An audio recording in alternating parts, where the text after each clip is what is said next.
want to just consider, is it just a transfer, or is it something actually really new? I want to give you an example of this flood control and what we need to include and what we don't. Flood control, again, we've got citizens bearing costs to clean up after the flood. Okay. And therefore, if the government does something to reduce those costs, the savings to the citizens is the benefit. So in this case, there's $250,000 left of citizen let's say, wealth that's going into fixing up after the flood. So I've got this benefit for reasons why I wouldn't want to do this project. Right? Because it's B minus C. So I want to value the disbenefit to come out with the net benefits. Okay.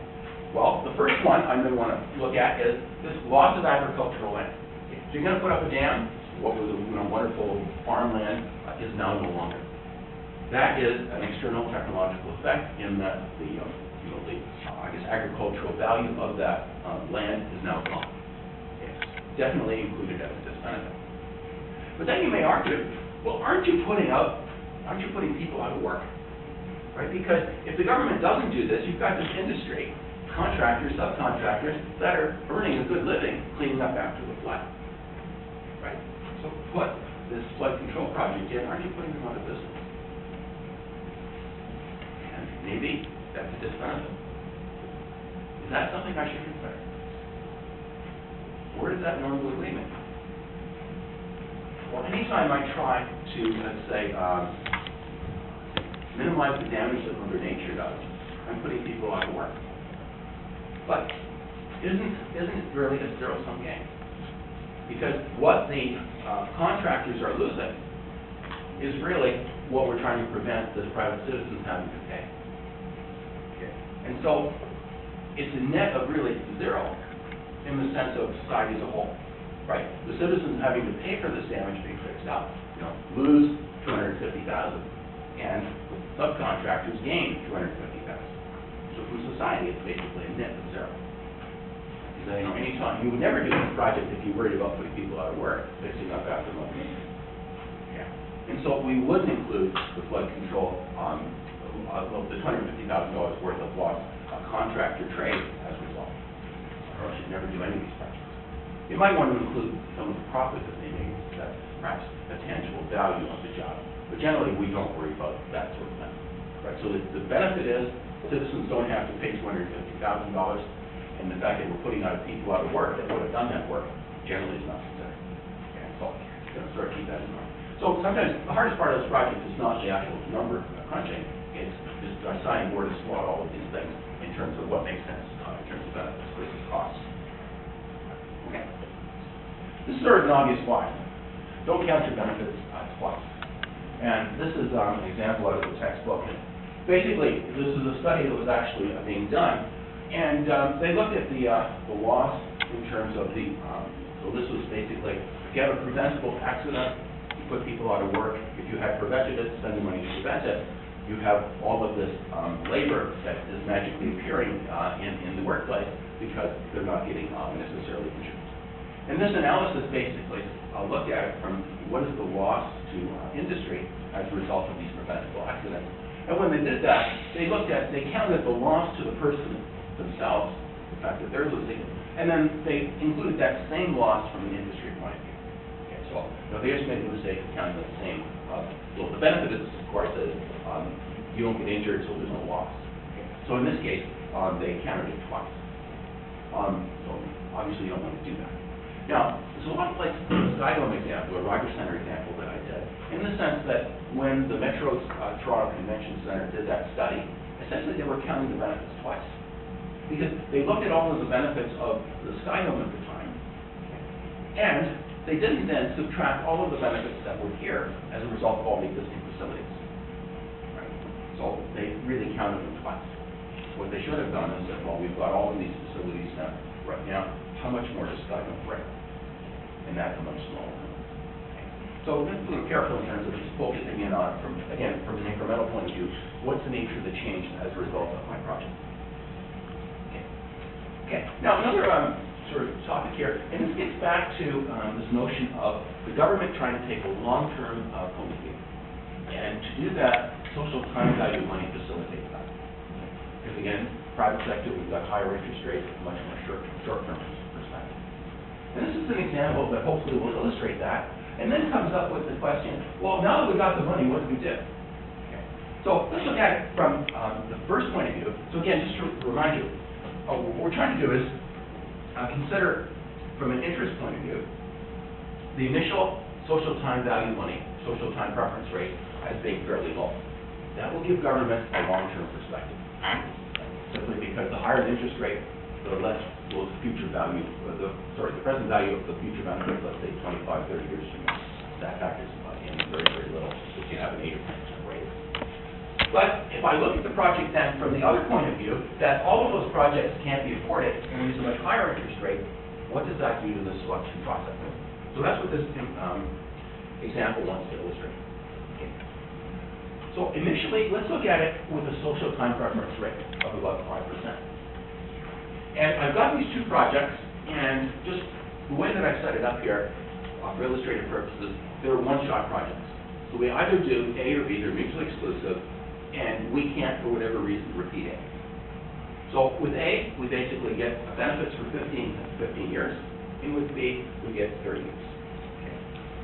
And what we want to do is try to see, well, is it worth spending, is it worth getting reduced benefits over a much longer period of time, given that in both cases, I believe we have to spend like $200,000. Okay. So these are the costs per year, and then the benefits are slightly slightly lower with a longer project. Now, which one makes the most sense?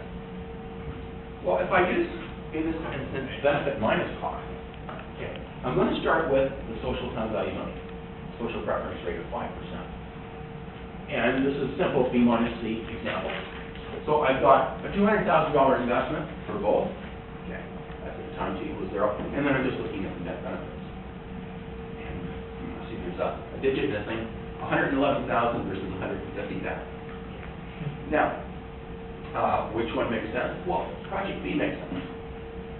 So what we're saying, at a low interest rate, the fact that the benefits are significantly lower in project B doesn't really matter. What's important is that they last for 30 years. Okay. So in this case, at 5%, government's taking that long-term view. Okay. Well, what about if at 5%, there's all these sorts of projects just like here, government can't afford, and you've got the budget manager saying, well, we can't do it that way. We're going to use the opportunity cost approach. And when we plug in 12% to all of our projects across our jurisdiction, we can afford the ones that remain. And so now we have to look at this project not at 5%, but at 12%. And if I do the same sort of thing, I'm going to now see that the option that I recommended at the social time preference rate is not worth doing. I get a minus P over C. I get the fact that I've got to wait for 30 years for these benefits. Well, I totally get wiped out in terms of 15 to 30, in terms of 12% interest rate. Okay. But now the project that had the least desirability initially is now worth doing because it returns over 15 years a larger amount of money. So all of a sudden, this higher interest rate implicitly gives the government a much more short-term gift, which is one of the reasons that one of the things we didn't want to do with government.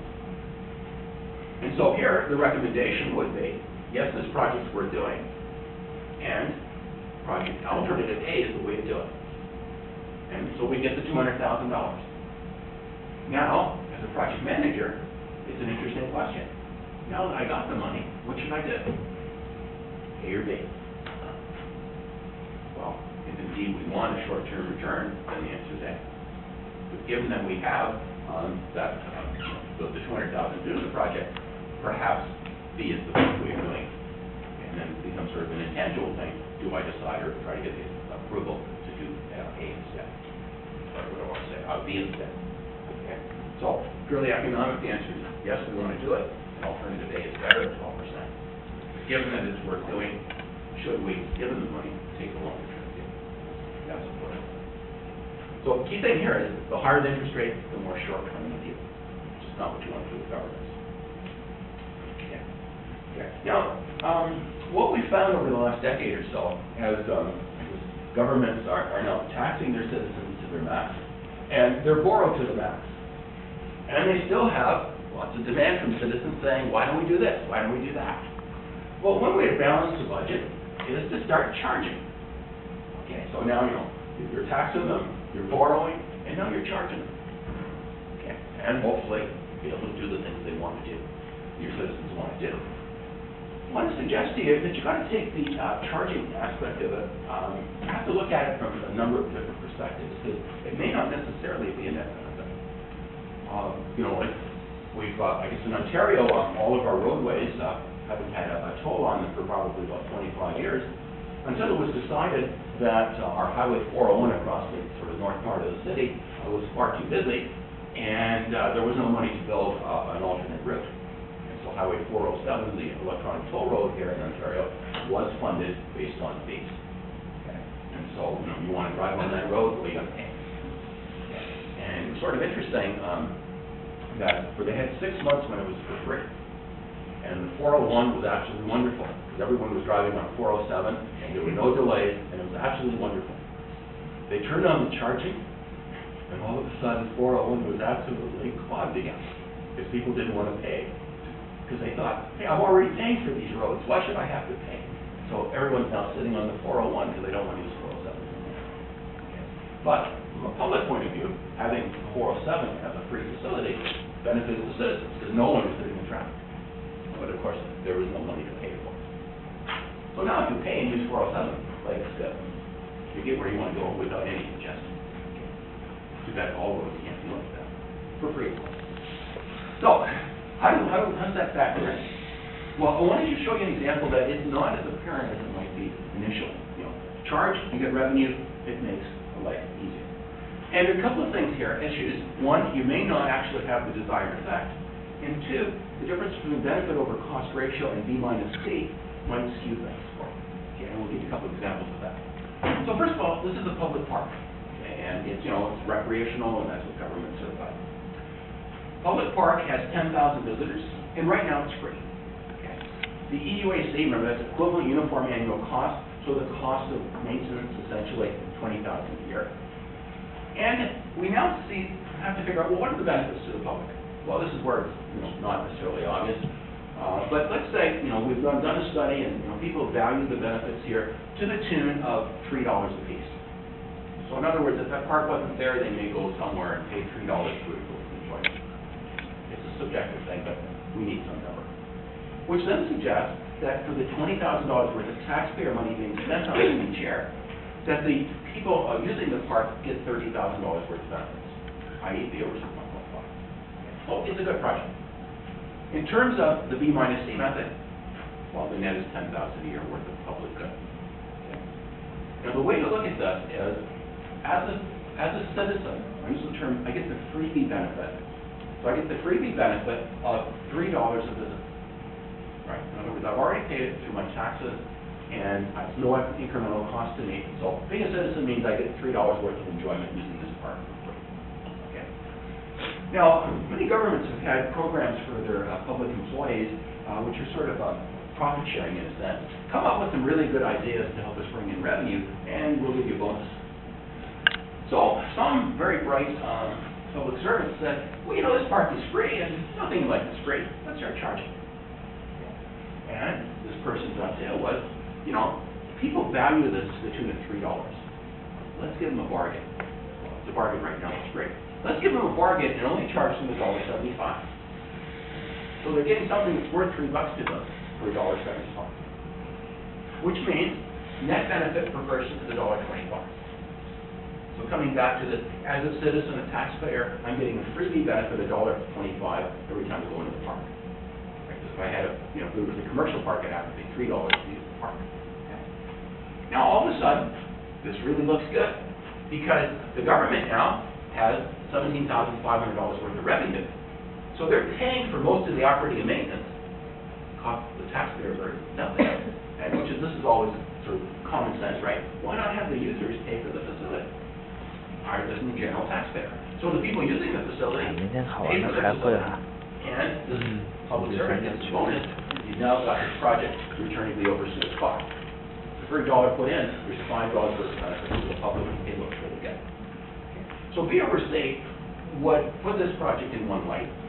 If I do B minus C, since the revenues really are net of decrease the benefits and they decrease the costs, the net is the same as up there. So the way to look at this analysis is, from a cost point of view, hopefully that's okay. $20,000 a year, $17,500 worth of revenue helping defray those costs. The benefit part now, and this here, this top part is the freebie benefit to the public. In other words, if it were free, I get $30,000 collectively of enjoyment. I have to pay for $17,500 of that enjoyment. Therefore, the net benefit is whatever, $12,500. Okay. So when we're looking at benefits here, we're looking at the freebie portion. Okay. And that's what gives me the thought. Please. Aren't you make that with a reasonable amount? Well, that's oftentimes what happens, which is why I started with my 407 example. I'm not going to pay for this part. So what happens? Well, but if that $3 benefit, if the $30,000 benefit is correct, then it looks okay, right? Because collectively, everyone gets $30,000 worth of benefit, but not everyone values the benefits as much. I'd like to put an analogy here. Let's say to Hyde Park. In the West End, we have this large park that people use. What's being suggested, well, it's free right now. You want to go to the park, you just go to the park. What's being suggested is to put a big fence around the park and have, toll booths all over the place where you got to pay to get in. Okay. Well, what happens? Well, if I'm a citizen there and I really like the park and I take my family on weekends, I don't care. I'm going to pay. But if I happen to live around the area and I want to walk the dog, well, I'm not going to walk the dog in the park anymore. I'm going to walk around the park. So you're going to get users walking. And what does that do to the analysis? Well, let's try to stratify the different users. So now they got to pay $1.75 to get in, right? Well, most of the people who live around there will walk the dog around the block because they don't have $3 worth of value, just in the evening walking through the park. And that's probably most of the number of people. Because most of these facilities are local, they serve the local population. You got a swimming pool, subsidized by, the city of Toronto. Well, it's the local folks that bring their kids there. Similarly here, most of the people say, I'm going to walk around the block. And so 8,000 people are probably going to balk. Because you're charging them $1.75 for something that's not worth $1.75. Let's just say it's worth $1.45. Okay. Now, there's people that bring the family that actually love the park, and it's worth a lot to them. They're going to go to 10. They're going to visit. And people who, maybe go for a run around the park or so, rather do that than perhaps run around city streets, worth something to them. Maybe they'll run around the park and pay the fee. Okay. Now, what we see here is, given the nature of people and how they value those, we still have $30,000 worth of benefits. And around those 10,000 people, it's $3 a person. So the initial analysis at $3 a head was correct when it's free. Well, even if it's not free, it's still correct. It's just people won't bother paying. They're going to go back to the 401 instead of traffic. Okay. So what does this do to the analysis? Well, now we've only got 2,000 paying customers. Right? Everyone's walking around the block. Therefore, the net revenue is now only 2,000 times 175. So the cost of the park goes up from what the civil servant decided. Hopefully he hasn't got his bonus yet. When we find this out, wait for the results to give the guy the bonus. And what happens from the public point of view? Well, we have 1,000 people paying, valuing it $3, 1,000 people taking the family, valuing it $15.40, and those 2,000 people pay the fee. So the freebie benefit to those 2,000 people is the net of the sum, whatever it is. Well, all of a sudden, this wasn't such a good idea. Because now, to the public, there's fewer benefits than the actual net cost. And so indeed, you have to look at who's going to use the facility to see whether or not it's got a problem. It's worth doing. Okay. Which then suggests that if there isn't $30,000 to run the park, and it doesn't make sense for just charge a fee, well, maybe the park should be closed down. But probably that's not going to happen politically. It probably will stay open and run for a while. What about B minus C? What gives you the right answer? Minus 1,600 with this rejig way of doing it. Okay. So So the key thing is when you're looking at these, you have to figure out, well, will people walk and, decide what to do? And then this concept of a freebie benefit. If it were free, I would get all sorts of benefits. If I have to pay for a portion of that, the net is really what I'm going to measure here in the B side of things. So it's the net benefit that I get for free. Okay. Any questions at all? Okay. So, revenues are always sort of. Okay. Okay. The next example talks a little bit about, cooperation between levels of government and indeed who should pay. It's something we don't see in the private sector very often because, companies don't cooperate because they're competing, trade secrets, and all those sorts of things. Whereas governments, really, it's a little bit different.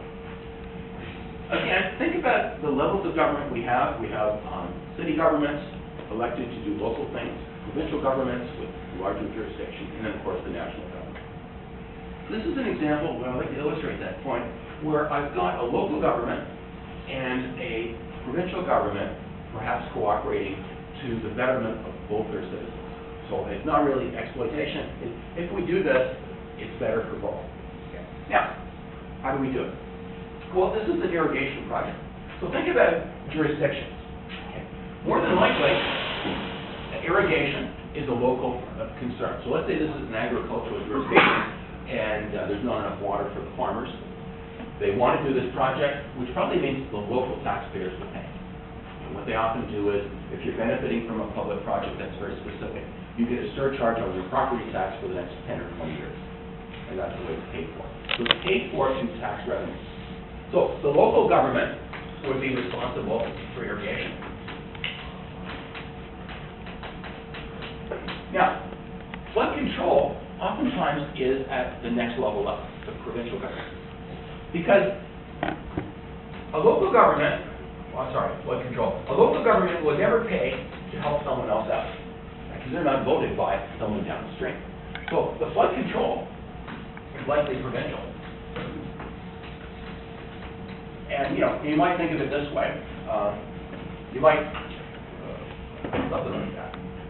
think of it this way. You got a river, and you've got the farmland up here, and this is where you're going to put the flood control project. Potentially irrigation. All right. And the people downstream are the ones getting affected. So here it is, you've got the flood. Okay. Now, this is a different jurisdiction. So locally, this is local government 2 and local government 1. Okay. These people will not pay a penny to help these people. That's just a fact of life. If you want flood control, it's going to have to be a level of government where everyone votes for them, which is the province. So, this area now has provincial jurisdiction. Okay. So that's the political sort of organization in terms of responsibilities and, who you get elected for, who funds your activities. Now, I've got 2 projects. One is irrigation. Okay. And so if the local jurisdiction goes ahead with this project, it's going to cost $14,500,000. Okay. $14.5 million. Okay. Now, the benefits in terms of, whatever additional production they can do, the fact that, if you've got a dry summer, all the costs are lost, is $25 million. So from a local point of view, this is a good government project. We oversee 1.7. Okay. Now, if the province independently looks at that river and decides what to do, and let's say they decide, the best place to put flood control is somewhere here. So the province by itself is going to do flood control here. Okay. And that is the area that will minimize the cost to the government. Okay. They do that analysis, and they see, downstream the folks will save $6 million worth of flood damage, and it's going to cost $9 million to do it. Therefore, flood control at the provincial level is not worth doing. So if these 2 governments are independent and don't talk to each other, you're going to get one project, and the flooding will continue. Okay. So 1.72 and 0.6 just tells you that one is worth doing, the other isn't. But what about if the 2 governments get together? Because what is an irrigation project? Well, it works the river somehow or other and diverts water. Well, perhaps, given that this project is going to go ahead anyway, what about if the province said, well, yeah, this might have been, if we were independently, the best solution, but why don't we get them to modify this to do flood control? Okay. Well, if you've got most of the stuff there on the river managing the water as it is, perhaps the incremental cost of doing whatever you need to do to control the floods as well is fairly small. And in this case, if they do the modified project, it's going to be $18.5 million.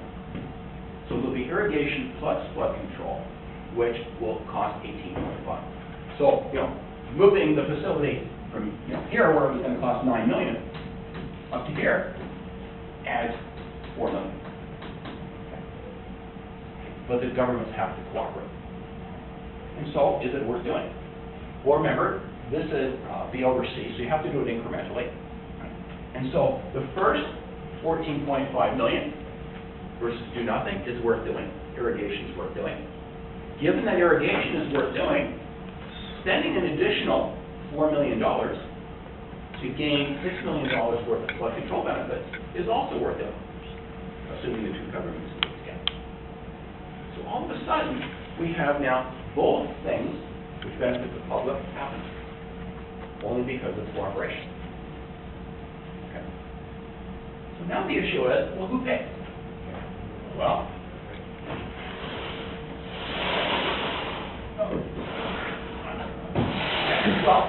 remember, there's two jurisdictions.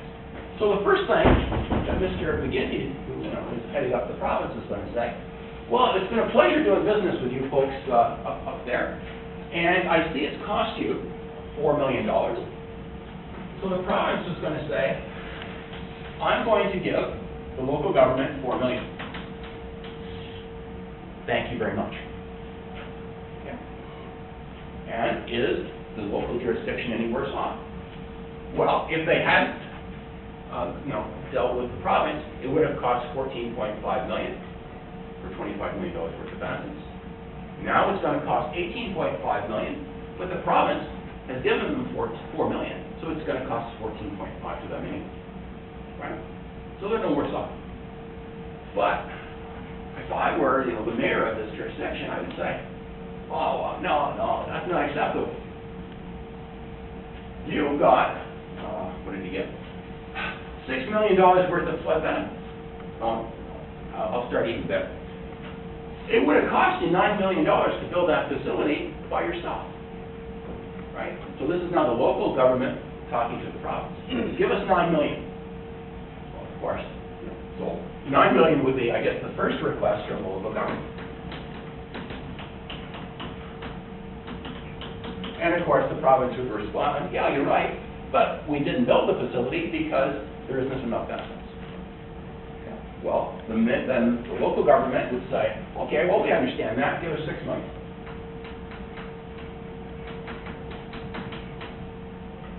The province gives them $6 million, they still get a good project, the overseas equal to 1. It's something that they wouldn't have done before. Okay.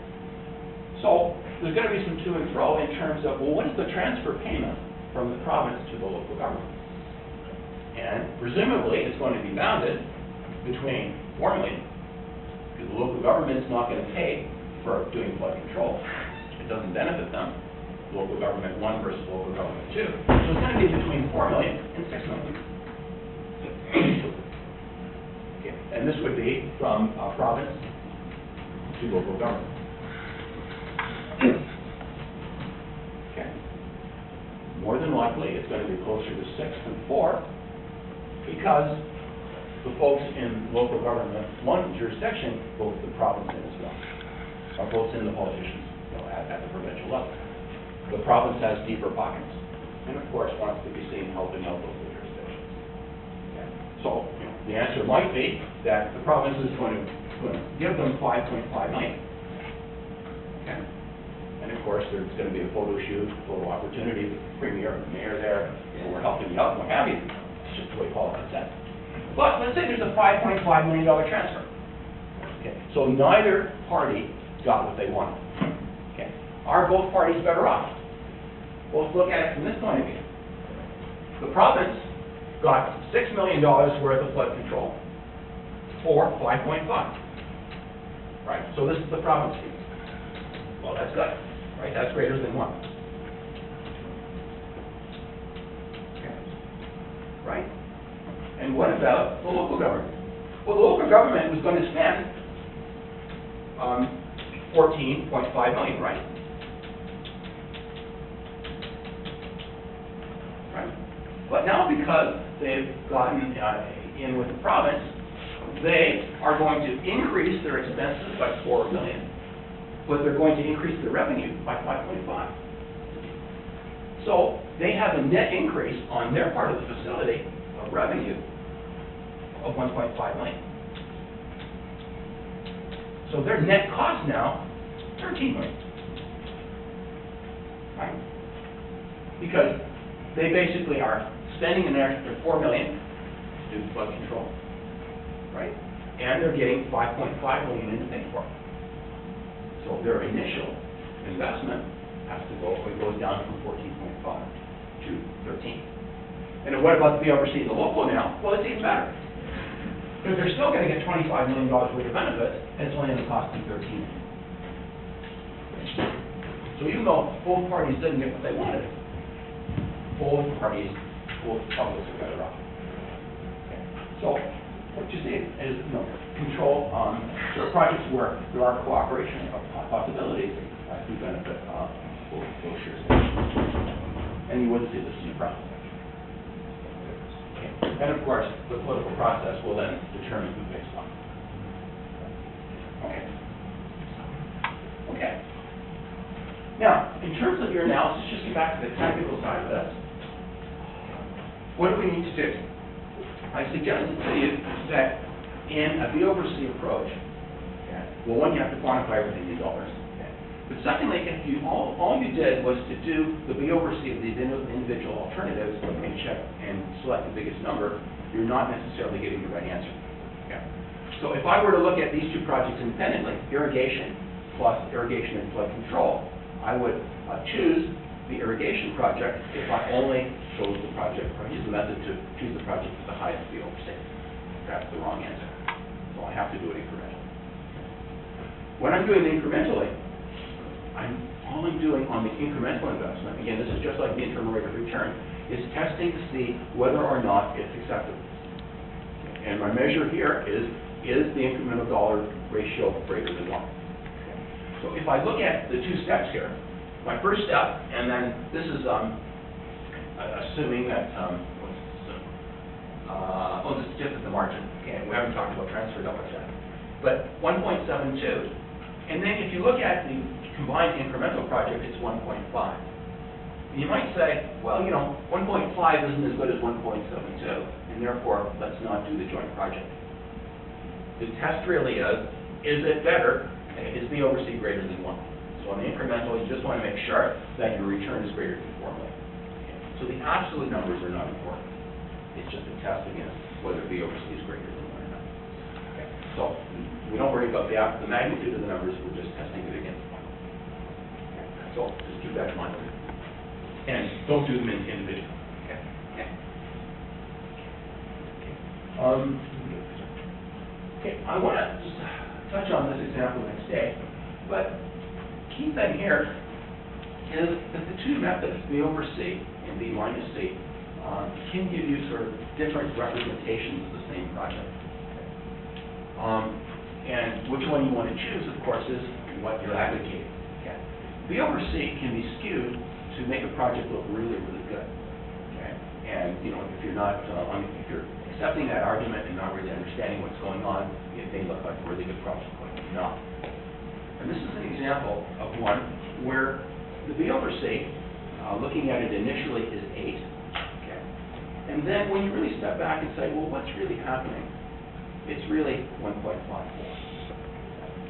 And the key thing is, if I were to use B minus C, I get the same number in both cases, where in both cases, it's worth doing.